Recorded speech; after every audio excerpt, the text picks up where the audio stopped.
Never doubt a life of stable meaning. Want to trace it all? Edge Radio doesn't just offer you media. We offer you Media Mothership. Media Mothership, designed to reveal the aporias of today for 1 hour of difference. What are you waiting for? Hop on the Media Mothership.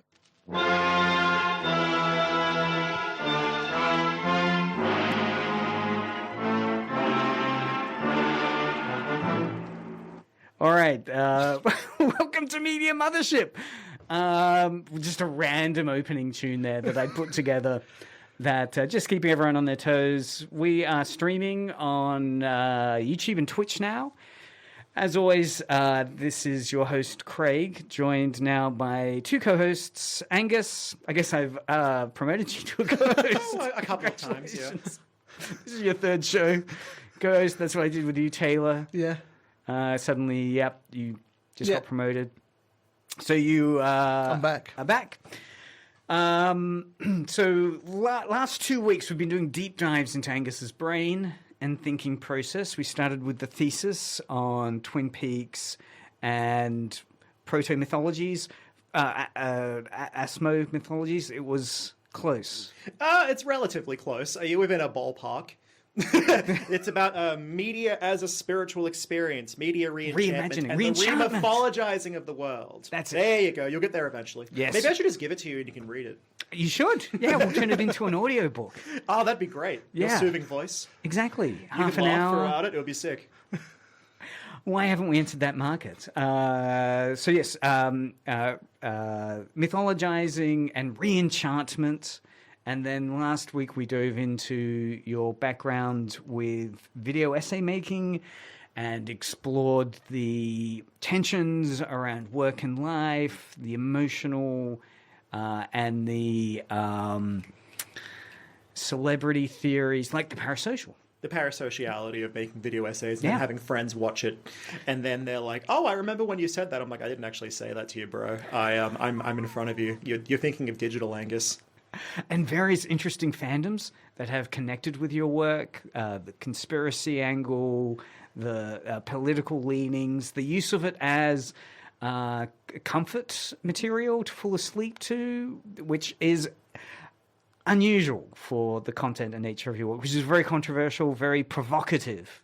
Actually, rather than controversial, provocative. Let's go right? controversial and provocative. That's polite. Yeah. So today, I wanted to take a bigger picture, because both of you guys have done honours thesis work. We're all in a research... our minds, similar times and moment, have been research-oriented. So we're going to look at a broader question around this idea of asking questions of popular culture and how we can ask better questions in terms of engaging with popular culture fields out there. I know last week, Angus, you were talking about popular culture provides a wonderful space to explore really problematic issues through. It can be a environment where you can raise controversies or divisive or polarizing issues that normally would make people maybe run for the hills. But because you're talking in the context of Silent Hill film or the Saw films, suddenly you'll find you're in conversation with communities and groups and minds in a way that maybe with other content they would not.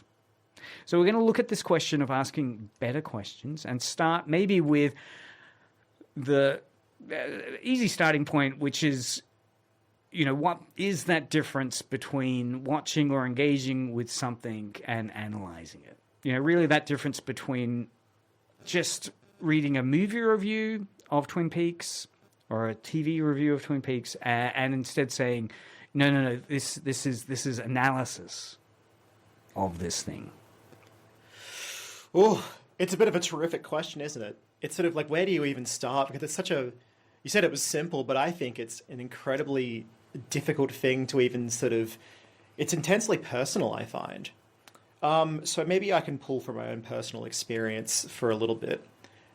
Sometimes I find that I will watch something just because I'm bored, or I'm looking for something to comfort me in a moment where I'm sad, perhaps.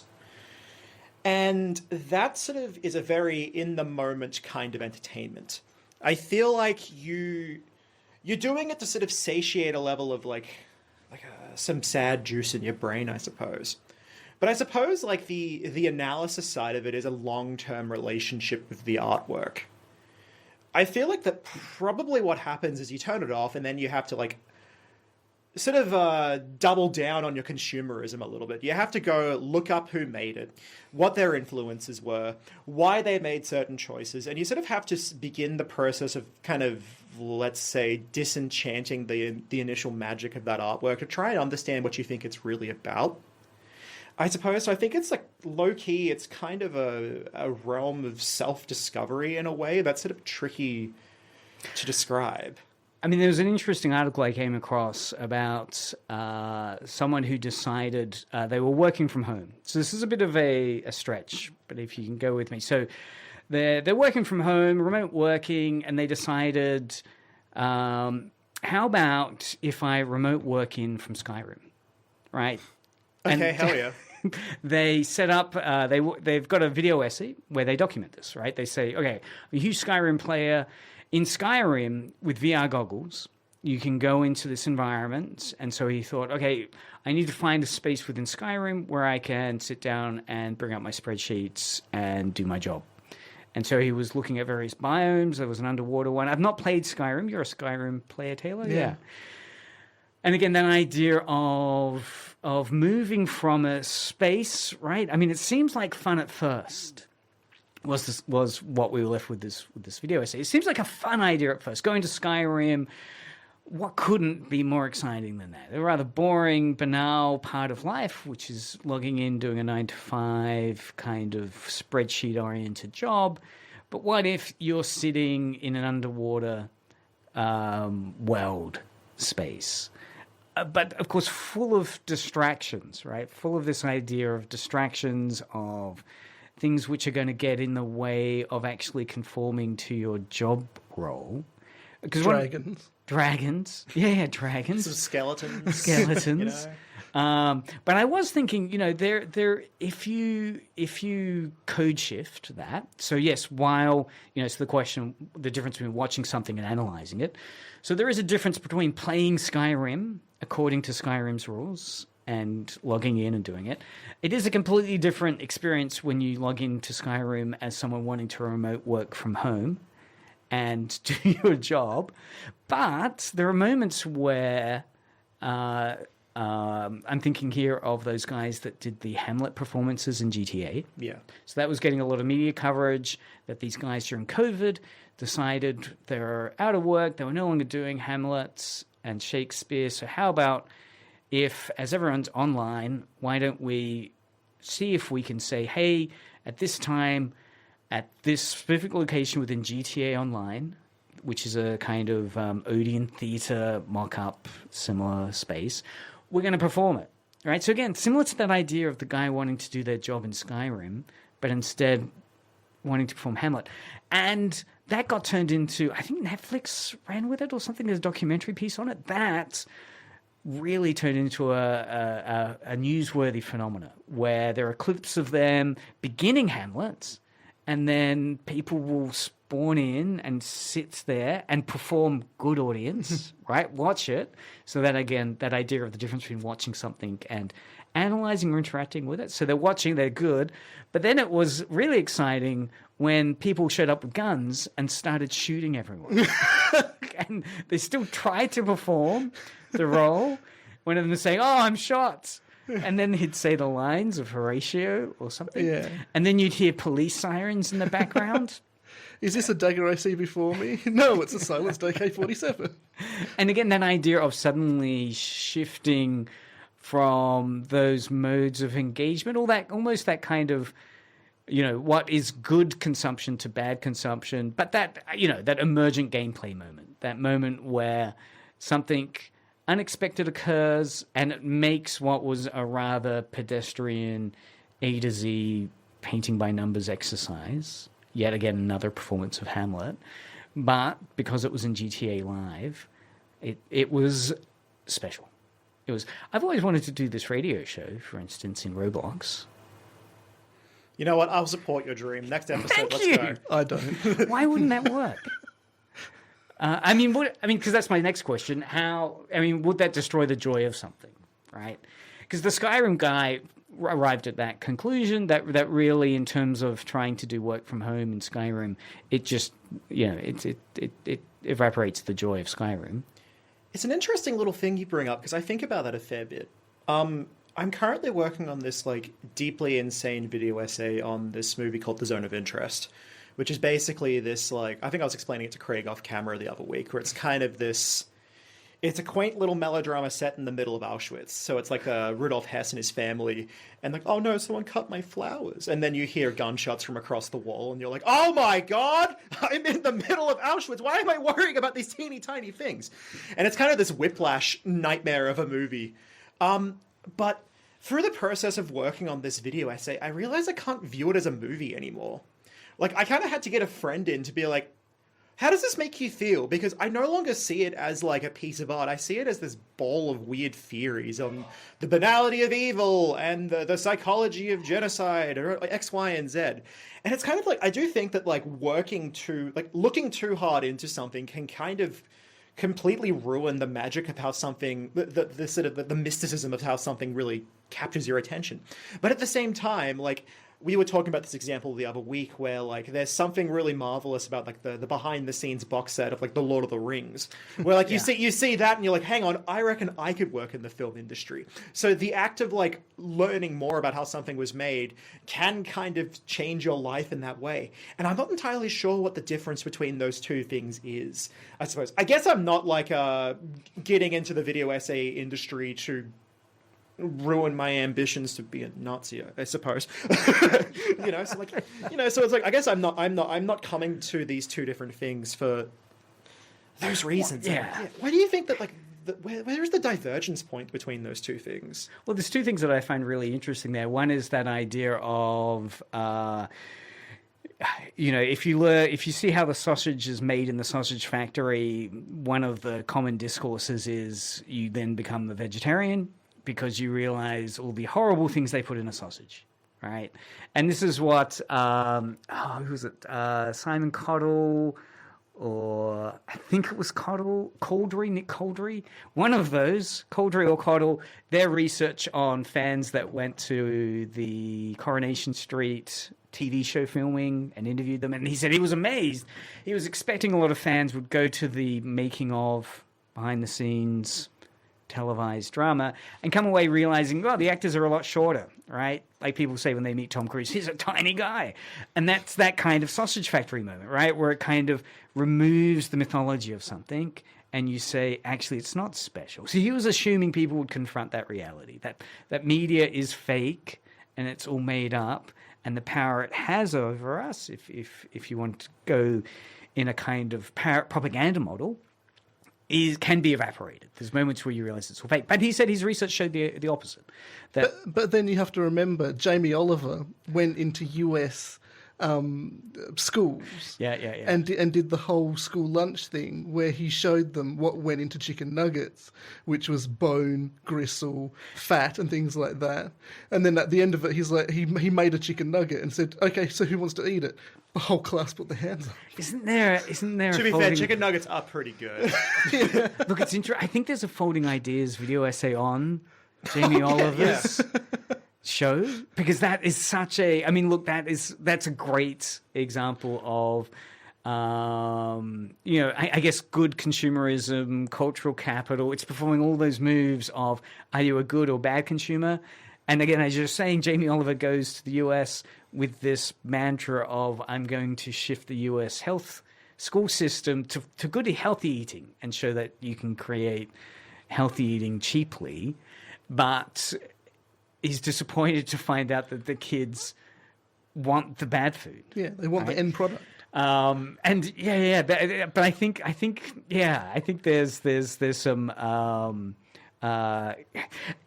It was. The Folding Idea one. I have to listen to it again. But the Folding Ideas one is interesting because his premise is Jamie Oliver's asking the wrong ideas, or wrong questions about pop culture. He's asking the wrong questions about fast food. He's setting it up with a false premise that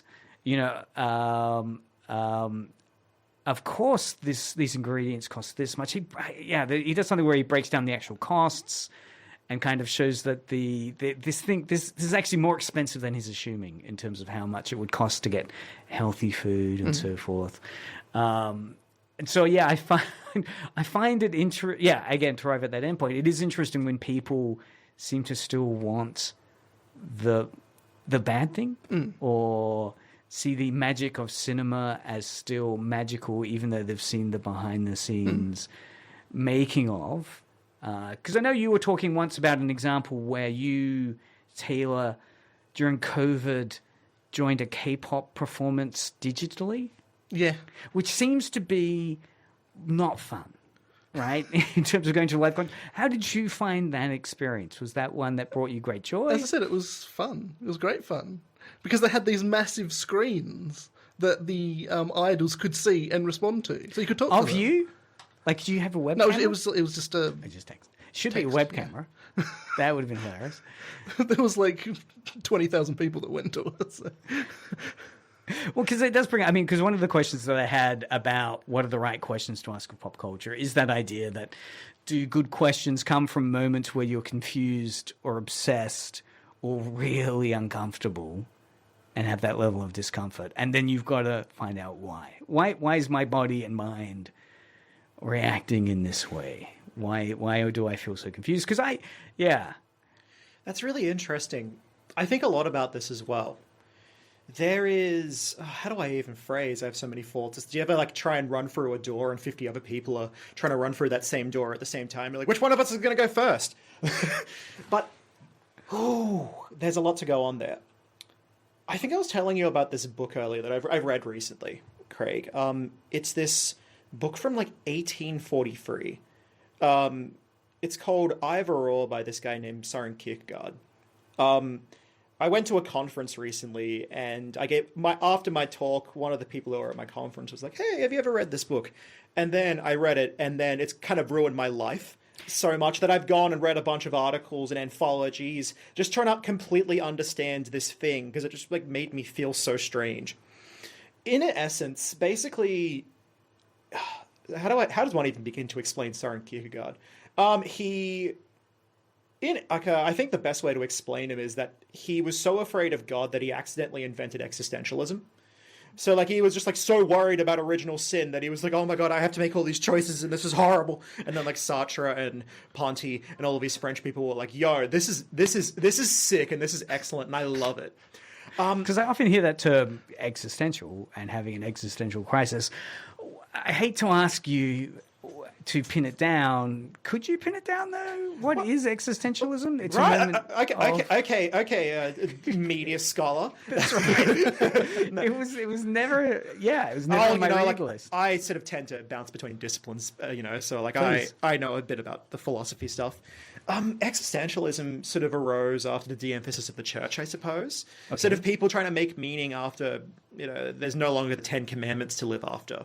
Yes. I have to be the arbiter of my own destiny, and that's kind of there's an existential weight to that, where you're just kind of oh my God, how the hell am I supposed to do anything like that? Outside of anyway, so sort of moving on from that, right? That in essence, that's what that is, especially after Nietzsche declared God to be dead. How do I build a new morality after the de-emphasis of the church, more or less? But then it's okay. So this book, right? It's difficult to talk about because it's already deeply ironic. So he wrote his doctoral thesis on Socratic irony, and he's being ironic about having to be ironic. And apparently, I was reading about how his assessors were kind of this is impenetrable. You're really clever, but I don't want to read this. This is so unpleasant. But basically, so he's writing from this. It's kind of epistolary, which means it's kind of written as a series of letters between two characters. So the first character is this. He's a young guy. He's a young guy, and he's just obsessed with art. And he's like, art is all that matters. God doesn't matter. I want to learn about Faust. I want to think about goddamn Sophocles. I want to think about Mozart. That's all I want to think about, because it's the 1840s and he's really rich. That's the subtext. Didn't have superheroes yet. But then the second character is this sort of curmudgeonly old judge, and he's a very religious old man. He's shaking his thumb at the end of all of his letters, basically. So the nature of the book is that basically what happened is that Kierkegaard saw an opera named Don Giovanni, which is, Don Juan. And he was kind of like, do I love God or Mozart more now? And it's kind of this 600-page existential crisis, sort of trying to unpack a lot of these themes that we've been talking about. So he writes this essay. It's something called like The Musical Erotic or something. And he's trying to he's in this book and he's engaging in all of these weird compromises that are really familiar to me as someone who thinks way too much about artworks today. So Don Juan is obviously this character who is this serial seducer, and he doesn't live by God's values. But Mozart, he really killed it with the orchestra, and it's really pretty, and it's really, it's beautiful. Right. So so what does he do when he's trying to square the fact that he's an extremely religious man who is deeply afraid of God with the fact that he's really enjoying this story about a deeply unethical character? So is this similar to crises people face today with Rolf Harris? You know what, Rolf Harris really goes off on Twitter. But yeah, Bill Cosby. Bill Cosby, J.K. Rowling, right? These cancelled authors. It is the progenitor of what do I do with this monster artist? I'm sure there are earlier examples, because religious people are the most articulate people when it comes to guilt and art. It is the most amazing thing. Sure, you have to understand who Abraham and Isaac are, but goddamn it, it's really worth it. So what does he do when he's trying to rationalize this deeply immoral piece of artwork? Yes. Well, he kind of engages in all of these little mental compromises. He's kind of like, well, he gets into some media theory, which I think is really interesting. He's kind of like, well, it's sung and not written, and there's different semiotics to that. And, there's sort of moral virtues to the fallen women, in quotation marks. Sex work isn't bad, but, he's a deeply religious man. And, oh my God, I really wish I had it in front of me and I could just write down everything. But he's sort of, this character that he's written, it's certainly based upon him and his own ruminations, but he's kind of displaying it on the page to sort of ridicule it a little bit. Yes. So he's sort of being like this, at the end, it sort of reaches this fevered pitch of him losing his mind over something that doesn't really matter. And we're supposed to see it as rather disturbing, more or less. And then he has all of these essays about Sophocles and Antigone and Faust.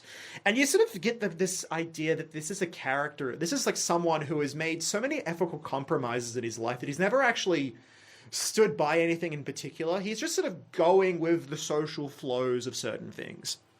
And then you contrast that with this sort of religious, ultra-virtuous judge character, and he's kind of like, no, you've lived a life absent of compromise. You need to pick either being an aesthetic person who believes in science and God, yes. In Mozart and science, or you need to be a godly person who believes in scripture. You've gotten this far and you don't believe in anything because you've not made any choices. So pick now. Pick now between the aesthetic life or the religious life. And he certainly is, he's being a little bit of a hater towards Hegel, because Hegel's whole thing was sort of synthesizing deeply complicated philosophical positions. So he's like, no, don't do that. We are just going to goddamn pick either or. Now, what's really interesting to me about that book is that... Does he pick either? Well, it's ambiguous because he's being deeply ironic, but I think his sympathies go a little bit more towards the religious guy. Now, it's fair to say that Kierkegaard didn't forever abstain from listening to operas for the rest of his life, so he sort of sees this whole thing as a bit absurd. But what's really amazing to me about that book is that I'm not religious, I'm not spiritual, I don't believe in the validity of God, so the actual choice of choosing between either or is a fallacy to me. But I do a little bit of either or when it comes to a monster artist. Yeah. Right? I do that. Okay. Is there an example of a monster artist? I was giving you this example. I wrote this essay about this black metal musician named Burzum. So black metal is this deeply strange movement from the 90s. It's an offshoot of death metal, and it is the most incomprehensible, screaming, terribly recorded music you ever heard in your life. We'll have to see if we've got any on Edge Radio. Yeah, we probably do. Yeah. This is they're from Norway or whatever. But Burzum was, he's a murderer. He murdered a guy in the 90s, and then he became a really fervent Nazi. It's not good. Do you remember Kanye? Do you remember Kanye West anti-Semitic crash out a couple of years ago? There's the photo of him. And he has the silver braces over his teeth. Have you seen that photo? I think and so. Was he tweeting that he loved Hitler or something? Yeah, big time. Anyway, so he's wearing a Burzum shirt. And then Burzum is on Twitter being like, you know what? Kanye is asking all the right questions.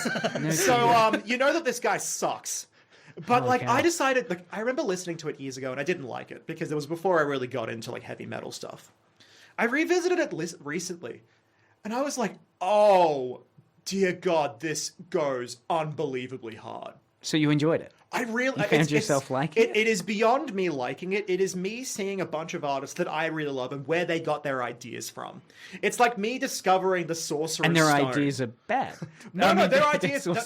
because the artwork itself is awesome. It's just the guy who made it sucks. Right. And then So separating the art and the artist? Yes. Not even separating the art from the artist, because that guy sucks and I don't care about a single thing he has to say. Okay. You know what I mean? It's not like a J.K. Rowling where I grew up on those books, not to make you feel old, Craig. But I grew up on those books, and I'm sure that there's one or two ethical ideas that I got from J.K. Harry Rowling. Potter. Yeah, exactly. New TV series around the corner, so it continues to this day. And so it's not like, oh, I once held this person in esteem, and then she's kind of fallen. Right. I never respected Burzum, and I think he's still a prick. But then you sort of find an affinity for something, and you're like, oh my God, what do I do? Do I want to be an aesthetic person and disregard everything, or do I want to be an ethical person and stop listening to it? Yes. Right? And it's such an interesting lens to try and Because do you feel, that ethical question is, if you, in conversation, say you like Burzum? Burzum, yes. Burzum's music, then people might think you endorse Burzum. So this is the thing where it's like, if I ever see someone wearing a Burzum patch in public, there's two options. One, they are the most racist man I've ever seen in my entire life. Red flag. Or two, he is the coolest guy you've ever seen in your life, and he knows it's all bullshit. Green flag. Green flag, exactly. So that's problematic, isn't it? That it's a kind of, what is it, a cognitive dissonance, right? Suddenly, as the person decoding someone, you've got two opposing ideas in the same time in your mind, wrestling, going, well, do I continue this date with this person? Because they might be the green flag type of Burzum supporter who gets music, right? Or it could be the red flag who is a Nazi and endorses murder. Exactly, but then it's going back to this either-or thing. It's this binary that completely predates a spectrum of interpretation. Yeah, and that's problematic, right? Either or as a framework through which to assess value has some values, has some good things about it, but also it can mean you get stuck down very dead ends, or it can mean you're not going to think of other things. Well, the thing is, it's not grayscape. Yeah. Sorry, I find that book really confronting because what was the book again? It was called... It's called Either/Or. Either/Or from 1843. I find it confronting just because I do so much of it with so many media properties that I engage with.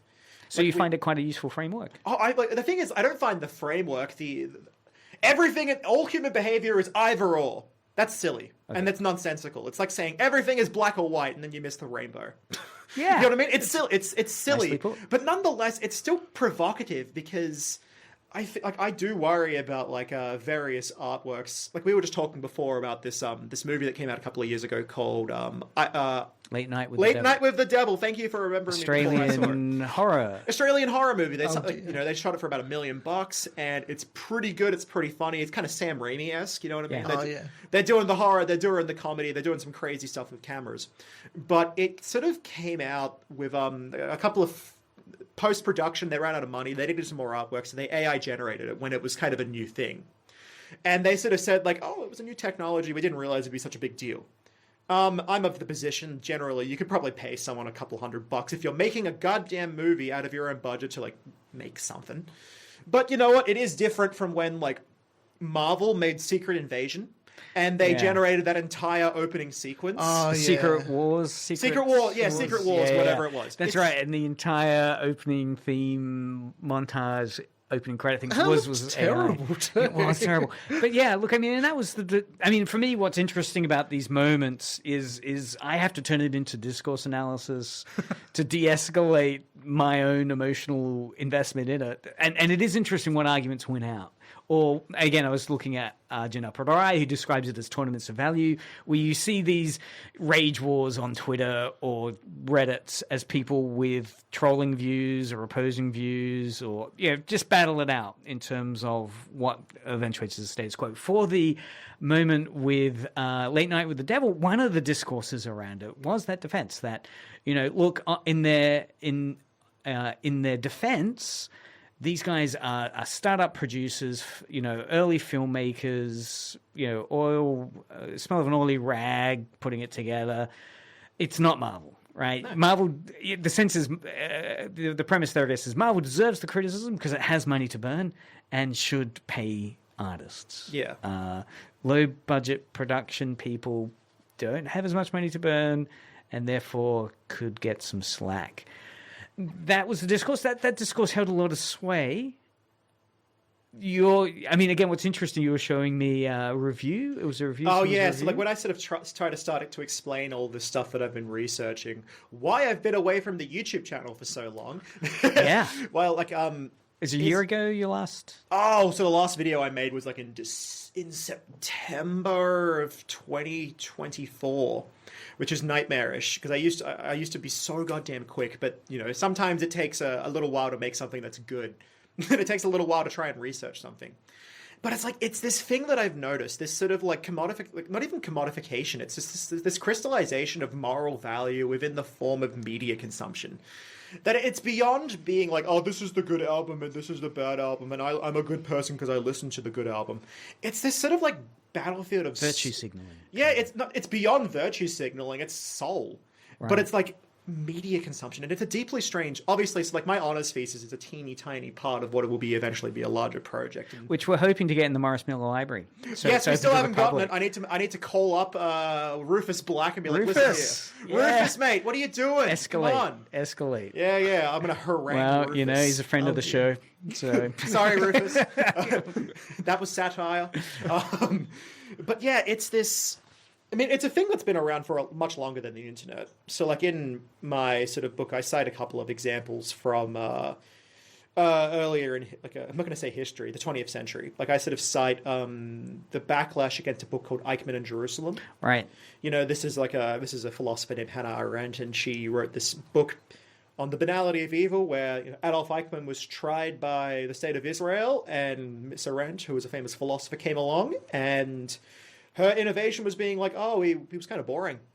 And then everyone hated it. That's a drastic simplification of what actually happened, because she said some problematic things. But a lot of people back then, she had lifelong friends who cut her off while refusing to read the book. Which is a crazy thing to me. You have a mentor figure, someone who refuses to read your book, and is I'm never speaking to you again. I hope you die. Bye. It's interesting, right? Yeah, because is that moment where you feel discomfort, is that your mind and body telling you just walk away, just cut your losses, walk away, or is it think harder, push through it, think harder, arrive at, wrestle with it, get some therapy. Yeah, so so we come back to this problem. So we're talking talk about to everyone you know about it. So we talk about this problem where it's how do we engage with media in a clever way? And there is this kind of problem where, we are in a system that encourages constant, ravenous, endless consumption, where it's we are good people and we are good consumers and we're intelligent people if we spend more money and we spend more time watching things and we spend more time thinking about things. But how do we sort of step away from that and actually derive a level of active personhood and a healthy relationship with consumption from that? Because I stress and I worry that we sort of use these things to identify ourselves within an incredibly oversaturated marketplace of ideas, essentially. And we're okay, these are the good things that I identify myself with. And I'm clever because I'm deferring to the brand goodness of these particular things. And so that's how I stake my claim and I refuse to move it. And then we sort of worry about whether those people might have problematic views, and then that infringes upon our brand value, essentially. It's interesting because I do feel at one level you've got difficult emotions you're juggling with, right? Guilt and compromise, this need to justify why you like something or not, or why do you listen to K-pop, just as an example, right? Or why don't you like Psy, right? Why won't you let me play Seymour on radio? Right? I think I have been so unsocialized. I don't get any of that.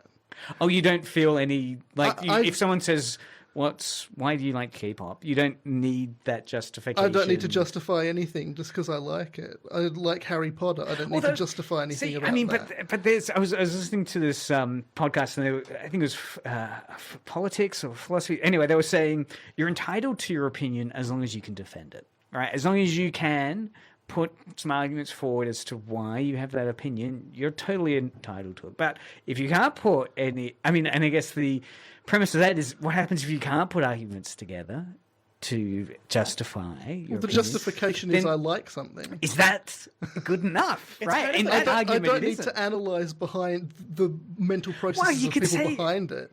So people who are not going to consume your content on Media Mothership because one time 400 episodes ago, you said something racist, which probably happened at some point. God damn it, Craig. Why would you say that? What the hell, Craig? It was CJ that would have done that. I do think, well, I guess the question then is, setting it back one step withdrawn, would be, why do some people feel the need to justify what they watch and listen? Because they're socialized to the point where they need to justify it to the There's an insecurity, a defensive-ness. Yeah. Judgment. It is a judgmental culture, it feels. And if we look at, again, video essays often arrive, we were talking about, from those emotions of confusion or obsession or discomfort. There is a vulnerability there, which means if you can't justify or work your way through that feeling, there's some ethical issue, right? Maybe there's a judgment. You're not winning the cultural cap. You're not going to get the cultural capital points. You're not going to get the tournament of value. You're not going to win that. But is this something that only came about recently? Because if you think about it, then how would a novel like Lolita become one of the greatest novels ever written if you then had to analyse what the person was thinking behind it all? Might I draw an analogy here? Sure. This is the first time I've met you. Hi. But hi there. You're so handsome. One of the big things that I'm rather interested in is the conspiracism. Mm-hmm. Not as a cooker, but as just a casual observer and an onlooker, and being like, y'all are weird. But often, it's a thing that's existed for a very long time, right? Tacitus is a Roman historian, and he wrote about how, when the great fires of Rome happened, people blamed Nero for starting the fires. When in reality, the most likely thing is that someone tipped over a candle. Yeah. Big event needs a big cause, and conspiracism just exists. Or there are conspiracy theories about the great fires of London as well. I don't know why it's always fires with these people. Maybe this is before television, this is what we had. Yeah. But conspiracism has kind of always existed. But with the internet, we just see it more now. Conspiracy theories used to either be in teeny tiny little, venue halls or in bars with some weird bloke in the back of a bar, or it was at your coffee table. But now we kind of just, we see it all online all the time, and we've always had a drive towards conspiracism. I would suggest that something similar, this sort of impulse towards let's call it a Protestant ethic drive towards optimal ethical consumption regarding media, has kind of always existed, but because we have the internet, we see it a bit more now. So the Lolita example, which is what sparked my imagination. Nabokov was a victim of everything that he wrote about in the book. He wasn't a guy. It was bro, Humbert, he's my man. He gets me. I love this guy. He's my favorite zany goon. He wasn't like that, Because the main character is a creepy predator. Oh, he's a remarkably creepy predator. But it's satire. He's writing about it to sort of criticize. There's a line in that book where he's like, "Gee whiz, I sure love being in Colorado. The age of consent laws. Oh, they're so loose." Because I think people miss the. I was reading a list, top 10 films people misunderstand. Lolita came up, and the argument they put forward in that list is people misunderstand Lolita's meaning because they think it's all about the sexualization of young kids. but it's really about a creepy man, right? That they misidentify the main issue, the main person, from being this is an indictment of creepy men to instead sexualization of small children. Like, there is an amazing essay by Claire Derrida. She wrote a book called Monsters: What to Do with Problematic Artists. Oh, right, okay. Yeah, you might really like this book. Yeah. No, I'm not calling you a monster. That wasn't the same. But like, she has an essay on Nabokov, and like, I didn't know that much about him before. You know, I didn't know that he was a victim of what he had written about. But and like, he seemed to have kept his hands to himself and been polite to most people in his life. I'm sure he said a couple of off-color things in his time, but it basically concludes that essay being like, the distance between you feel between Lolita and yourself is that, like, you're not supposed to understand her because she's objectified. Yes. And the book is kind of about the horror about that a lot of men just kind of feel those feelings and never interrogate themselves. But the problem is, like, then actually having to confront that and actually having to deal with that is, you know, it's risk averse to a lot of people because they don't want to have to think about that. You know, like, if we go back to the Hannah Arendt example, we kind of need these Eichmanns to be these larger than life characters because big cause, big reason. And it helps us make a lot of sense out of the cognitive dissonances that we feel over, like, the mass bureaucratization of the world. And I think that the only wrong answer that you can have towards this problem about, like, media literacy and popular culture is a refusal to look, I suppose. If you're the kind of person where, like, your favorite, I don't know, like a rock singer or whatever, and it turns out that he, let's say, was unkind to a woman. Yeah. I think the only wrong answer to that problem is not confronting it and blaming the woman. Because, like, you're not actually having to confront the fact that the dude did something wrong. You're just being like, okay, obviously it's a big conspiracy and that's a problem. I think there's probably other problems that you could pick up, but then we get back to this idea that we have this drive towards ethical consumption and we have to be good consumers. And I sort of think that a lot of it goes back to Max Weber's Protestant ethic a little bit. Okay. It's one of my more, my brand is Galaxy Brain Takes, by the way. Galaxy Brain Takes. So, like, we only have 10 minutes. Can I explain this? Well, I think I can, because when I did the CSAA, the Cultural Studies Association of Australia, I did manage to talk about this in about 20 minutes. So, okay, let's give this a go. Max Weber was he was one of the dudes who kind of invented sociology. Him and Emil Durkheim and some other chucklefucks from Europe, you know. But he was curious about how religious values transformed into economic values over time. So he sort of starts by asking this question of, like, why do we say that time is money?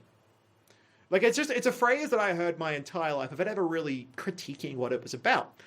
Essentially, his argument kind of starts with, like, okay, so Catholics have this drive towards, what does he say? He has a great line. Big breath. You know, like, we have a certain amount of time on Earth. We're going to die one day. God gave us a certain amount of time on Earth, so we better get off our butts and do something. Because we can't just waste our lives sitting down doing nothing, right? So we have this drive to infuse our lives with meaning because God put us here for a reason. That was the Catholics. And then with the Protestant Reformation, in particular that of the Calvinists, and the Lutherans as well, he was kind of like, well, no, it's not that. They sort of changed it from being like, God gave you time on Earth. They're like, no, God gave you time on Earth, and yet you're sitting in squalor. You could be working. You could be making money to improve your circumstances. Get off your butt and go to work. Right? So that was his investigatory question. And then he has to, people call it the Protestant ethic. It probably should be called the Calvinist ethic, because he doesn't talk about Protestants for very long at all. He's kind of like, okay, first couple pages, and then we're going to go really deep into the Calvinist theology, which is great for me because I think Calvinism is really funny, but we're not going to talk about that right now. That's next time. Okay. But basically, right, so he ends his essay, and people at home, if anyone wants to read anything by Max Weber, please read his final essay in the Protestant Ethic, because it is one of the greatest firecrackers I've ever seen in my entire life. It's pretty rare that I hoot and holler over academia. I sit on my bus and I'm like, whoa, let's go! You know, it's pretty rare that happens. But, like, his essay on, like, asceticism, he's kind of like, okay, so we have these religious values of not consuming, of asceticism, of deriving ethical value from not consuming things, from being hungry and abstaining from sex and eating, all that kind of stuff. But then how do we balance that with the consumer mania of capitalism? How do we do that when we need to we have to have this drive towards constant consumption, varied consumption, this sort of Fordist idea that like we are good citizens if we engage in luxury. So he's like, okay, how do we balance those two things? And his answer in like 1905, so it's changed a little bit since then. And obviously he wasn't referring to Ford because the T model wouldn't come out for a little while. I'm sort of I'm reanalyzing the canon of history there a little bit. Ignore that. But basically, it's like, well, what we do is we engage in all these little ethical compromises.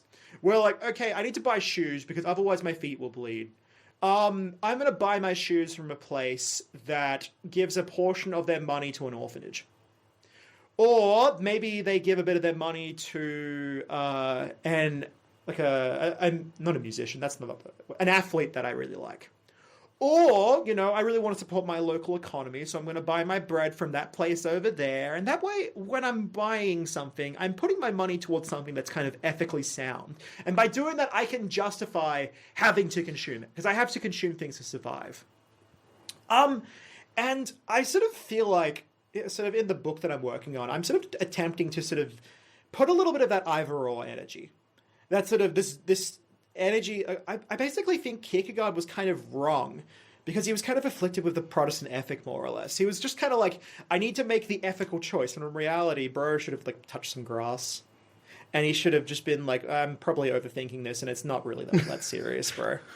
But I feel that nonetheless, we are like, as young people online, and we don't really, your early 20s are a horrible time to be alive because you don't really have a purpose. You finish university and you're like, what the fuck am I going to do? So you sort of like become a bit of an ascetic tyrant to your own body by being like, well, I have to be really stringent about the media, the things that I consume, whether it be films or books. And then I can use these little things to identify myself in an overcrowded environment. And then I can sort of act morally superior over people who don't even have the decency to feel guilt in their consumption. Yeah, I mean, I do like that tension around ethical consumption, and maybe, yeah, I mean, I have some sympathy for your point, Taylor, about self-surveillance, right? At which point, I don't want to justify, right? I'm not behaving in a constant state of self-surveillance with that negative. Life's too short to care what other people have to say. And yeah, I mean, I guess the question is, when does that ethical consumption become self-surveillance? And by that kind of spectrum, I'm saying, where does it become something constructive to something potentially destructive, where you're surveying yourself in a way which is, I mean, you used the word, this tyranny word, which is actually less about, what's making me happy, what's enriching me, what am I getting joy out of, to instead, maybe an externally focused, how do I think people are seeing me?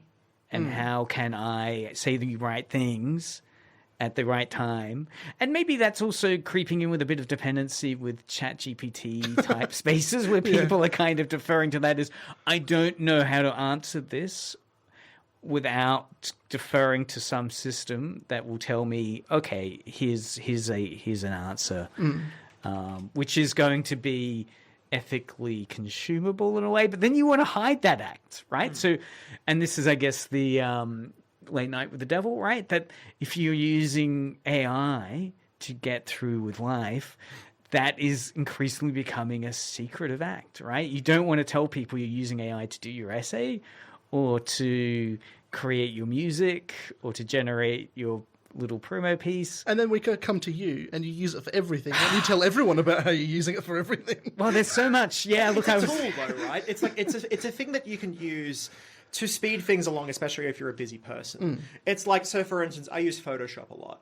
And there is a tool in Photoshop where like you basically put a big box over the object that you want to cut out, cuts it out immediately. I don't have to spend 20 minutes just manically trying to cut something out, and I need to get something done, and it's a job. And it looks pretty good when it does that. Yeah, it does. It's a pretty sophisticated tool. Adobe are evil, but god damn it, they really killed it with that tool. So like I think that like it's just a matter of degrees. Well, isn't it was it Aristotle or Plato writing about the golden mean? Is was it the invention of writing as a destructive act? Plato hated it because he thought that it would ruin people's memories. Yeah, and he wasn't wrong. I mean, the loss of oral culture meant the way of thinking orally was lost. I mean, you hear people talk about now where They say, do you have difficulty remembering names?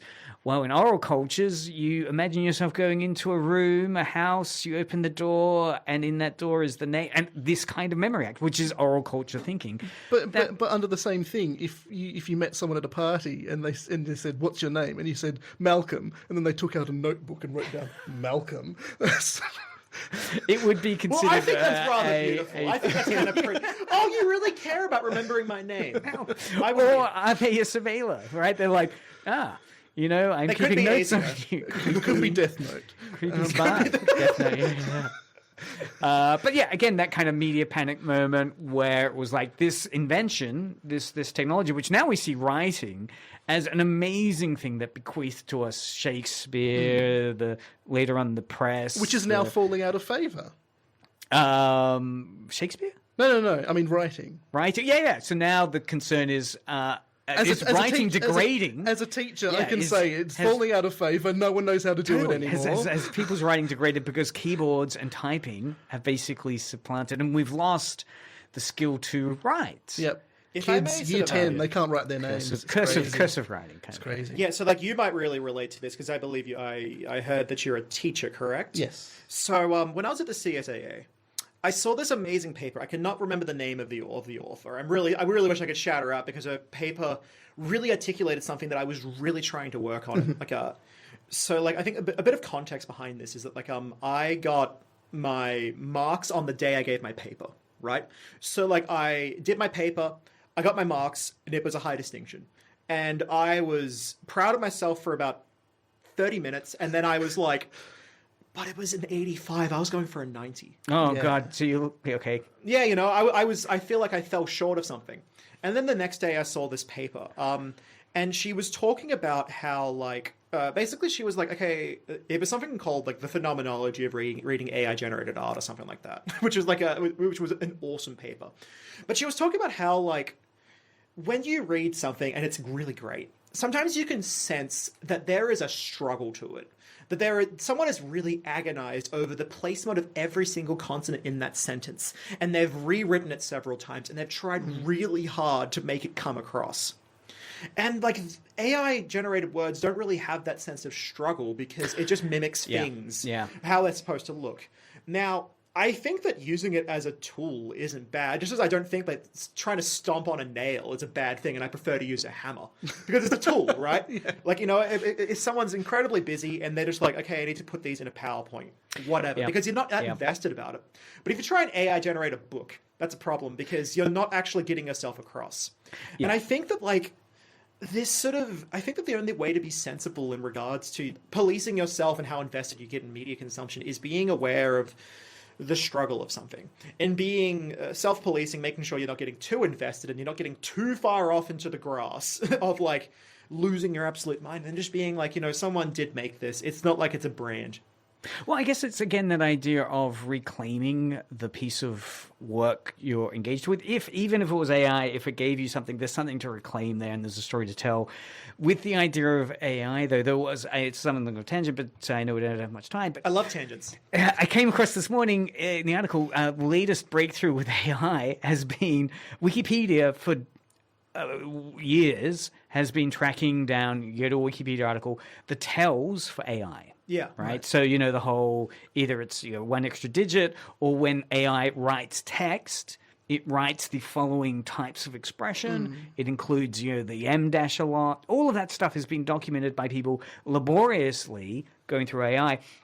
And the article today was saying people are using that Wikipedia resource as a prompt to get their AI to write normally. Yeah. Right. So it does feel like, again, the discourse being an arms race, that idea of ethical consumption versus self-surveillance, where it's again, that idea, the DNA of it seems to be secrecy still, right? How can I hide my AI, right? How can I hide the fact that I've used AI to create this? I'm using prompts, which are trying to tone down the AI-ness of it. Which is funny because I'm currently at the Queensland University of Technology doing a thing there, and they have AI embedded within their systems that you're expected to use. Right. Yeah, it's similar with because I just finished honours, and they're allowing a little bit of experimentation with it. They kind of well, I don't want you to generate your whole assignment, But you know what? If you acknowledge it, you can sort of use it to sort of get started.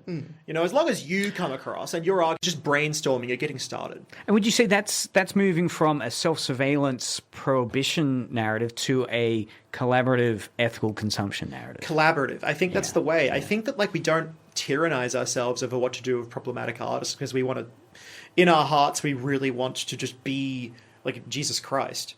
Wow. You know what I mean? We don't want to be like perfectly. We don't want to be playing their perfectly bingo ethical game at ourselves. home. But we don't want to be perfectly ethical for ourselves. We just want to like be able to have other people look at us with kinder eyes. We want to like be on the same level of other people. And I think in essence, we worry about these. We worry about art and what other people think about us because it's like good multiplayer in essence. I think that's a great point to end it on. Jesus Christ simulator. That's fantastic. At home, I am Jesus Christ. My stigmata is how I feel bad about Burzum. Thank you, Angus. Thank you, Taylor, for coming on to Media Mothership this week. I hope there's been a lot to think of. As always, show notes will be up on the YouTube and podcast. Sit back, enjoy some great tunes now on Edge Radio.